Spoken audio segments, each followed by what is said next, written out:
अभी जो अप्रैल माह है उसके अंदर जो दक्षिणी भारत है उस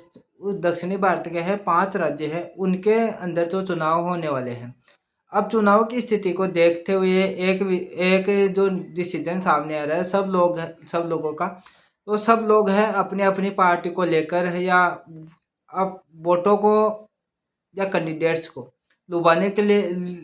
लिए कोई कोई उम्मीदवार है, कोई पार्टी है या जो सत्ताधारी पार्टी है या विपक्ष की पार्टी है, वो 2,000 रुपये 3,000 रुपये महिलाओं के खाते में सीधे ट्रांसफर कर रहे हैं। और सब पांचों राज्यों के ऐसे नहीं कि केवल पश्चिम बंगाल का कर रहा है, पश्चिम बंगाल के जो ममता पश्चिम बंगाल का कर रहा है या केरल का कर रहा है या तेलंगाना का कर रहा है या तमिलनाडु के कैंडिडेट से कर रहे हैं, ऐसे नहीं है। पूरे के पूरे पांचों के राज्य हैं, वो 2,000 रुपये 3,000 रुपये 4,000 रुपये और महिलाओं के खाते में सीधे ट्रांसफर कर रहे हैं। और सीधा का सीधा हथियार बनाया जा रहा है महिलाओं को, और उनको लगता है कि ये महिलाएं हैं 2,000 रुपये में 3,000 रुपये में बिक जाएगी और हमारे को वोट दे देगी। क्योंकि उन्होंने ये हमारे देश में है ना एक बड़ी बहुत विचित्र स्थिति देखने को मिली है कि लोगों को है ना 2,000-3,000 रुपये में खरीद लिया जाता है, और वही नेता लोग हैं इतना भ्रष्टाचार करेंगे कि वो 2,000 के जगह हमारे राज्य या देश के अंदर 1 रुपये बिके एक रुपये बीघे के हिसाब से ज़मीन बेचेंगे, और फिर बाद में हमारे राज्य की जो ज़मीन के पैसे आएंगे वो सारे वसूल हो जाएंगे। क्योंकि जो बिहार के अंदर है लोगों को 5,000 रुपये 10,000 रुपये देकर है सब लोगों को खरीद लिया गया था बिहार के जब चुनाव हुए थे। और उसके बाद में जब स्थिति सामने आई कि तो बिहार की ज़मीन है 1 रुपये बीघे में बेच दी गई। अगर ऐसी स्थिति वर्तमान में हो रही है तो देश की जो सत्ताधारी पार्टियां हैं या विपक्ष की पार्टियां हैं वो जीतने के बाद में क्या पता आप लोगों के घर ही बेच दे, क्योंकि आप लोगों ने तो 2,000 रुपये लिए थे ना, और आप लोग तो उसके बारे में कुछ बोल भी नहीं सकते। अगर ऐसी स्थिति और आपके घर बेच दे, हो सकता है कि आपका रहने वाला जो घर है जीतने के बाद में वो ये बता दे कि ये तो है ना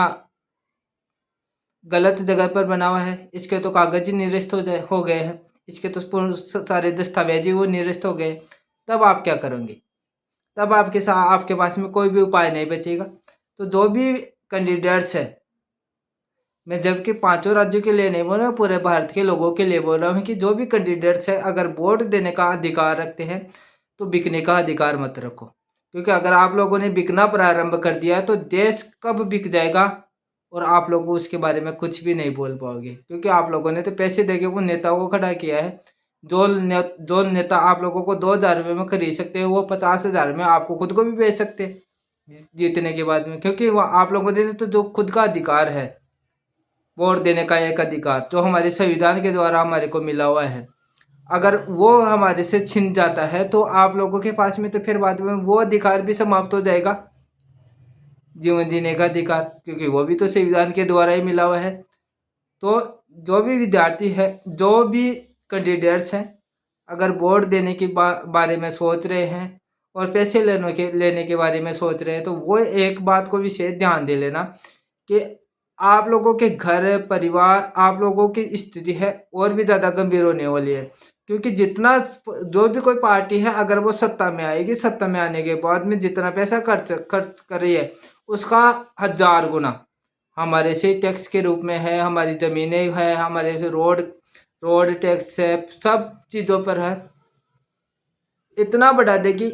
जिसके बारे में आप लोग जो सोच रहे हो कि कमर तोड़ महंगाई, उससे भी ज़्यादा स्थिति हमारी की गंभीर हो जाएगी। इस प्रकार की जो वीडियो है वो देखने के लिए आप लोग इस चैनल को सब्सक्राइब करें, लाइक करें, शेयर करें। धन्यवाद।